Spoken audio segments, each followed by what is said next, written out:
Hi, Mr. Unkert here, and in this video, I'm going to show you how to download PHP on your Windows computer and set up your Windows computer for PHP. Okay, so to do that, what you need to do is go to this webpage, php.net, and you're going to scroll down to the latest version of PHP.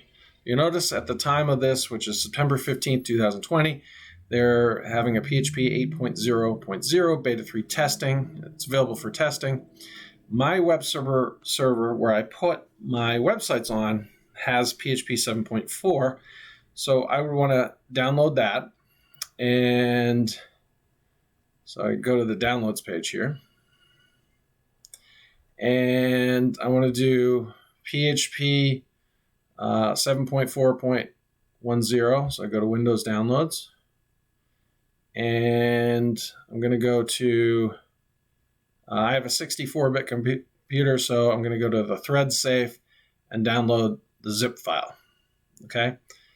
Once I've downloaded that, I can extract it. I extracted it to the root of the C drive. So if I go here down to my C drive, you'll see I have PHP downloaded here.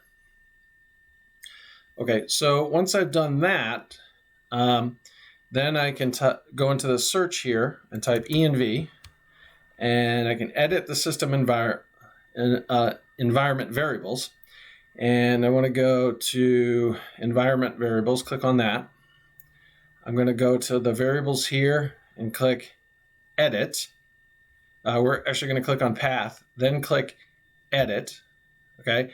And then I'm going to add, I've already added it, but you would click new, and I would just type C:/PHP, and then OK. I'm just going to X out of this, and then OK down here. Again, I'm going to X out because I've done it already, and again OK here. Okay, and then you have PHP installed on your Windows computer.